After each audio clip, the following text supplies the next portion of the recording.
Demon రీతుపై Sanjana సంచలన comments. ఆ మాట వెనక్కి తీసుకున్నట్టు Emmanuel fire. So Bigg Boss Telugu season 9 78 episode మాత్రం చాలా అద్భుతంగా జరిగిందని చెప్పాలి. ఎందుకంటే ఇప్పుడు దాకా చూస్తున్న అన్ని ఎపిసోడ్స్ ఎంతో ఫైర్తో సాగితే ఈ ఎపిసోడ్ మాత్రం వైల్డ్ ఫైర్గా సాగిందని చెప్పాలి. సో శనివారం వరకు లాస్ట్ వీక్ అంతా కూడా ఫ్యామిలీస్ వస్తూ వాళ్ళందరూ కూడా ఎమోషనల్ గురవుతూ అంతా చేశారనమాట. మరి ఈ వారం సోమవారం మాత్రం స్టార్టింగే వైల్డ్ ఫైర్గా స్టార్ట్ అయింది. నామినేషన్స్ స్టార్ట్ అయింది. సో ఒకరినొకరు ఇట్లా నామినేట్ చేసుకునేటప్పుడు ఎన్నో ఒకళ్ళ మించి ఒకళ్ళు మాటలు అనుకోవడం, ఆల్మోస్ట్ కొట్టుకునేదాకా వెళ్ళారు కూడా కొంతమంది. సో మరైతే సంజన గారు ఫుల్ ఫైర్ అయిపోయారనమాట. ఎందుకంటే రీతుతో మాట్లాడుతున్నప్పుడు, సో నీలాగా నేను ఎప్పుడు బూతులు మాట్లాడలేదు, వచ్చిందమ్మా పతివ్రత శిరోమణి, ఇలాంటి మాటలు ఎందుకు మాట్లాడావు అని చెప్పి అడుగుతూ వచ్చారు.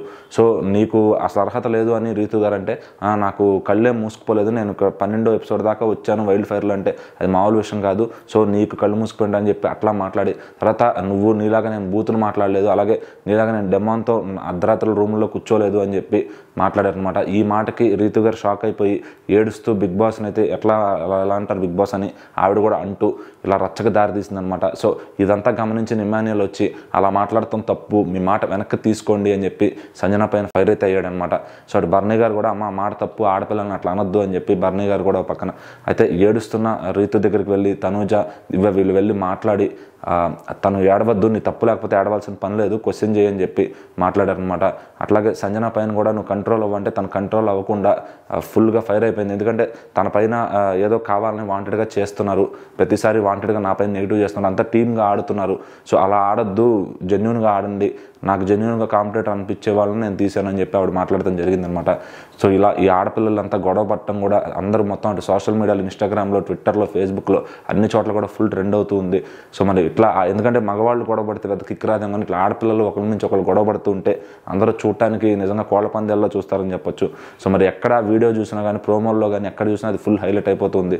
సో సంజన గారిలో ఇంత ఫైర్ ఉందా అని చెప్పి చాలామంది మాట్లాడారు. మరి ఈ ఫైర్ అంతా ఫస్ట్ నుంచి ఉంటే సంజన గారు ఈ పారికి టాప్ 5 కంటెస్టెంట్లోకి వెళ్ళిపోయేవాళ్ళు అని చెప్పి కూడా మాట్లాడుకుంటున్నారు.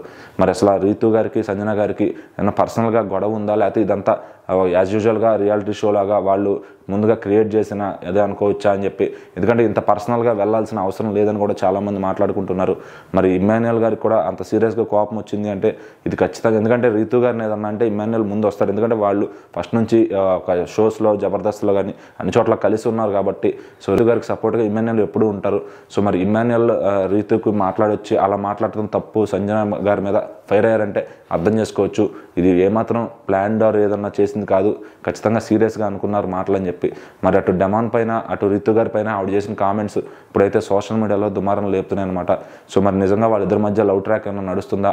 ఇదంతా చూస్తుంటే అంతకుముందు దివ్యల మాదిరి గారు మీది అన్హెల్దీ రిలేషన్ అని చెప్పిన మాటలు అయితే గుర్తొస్తున్నాయి అనమాట.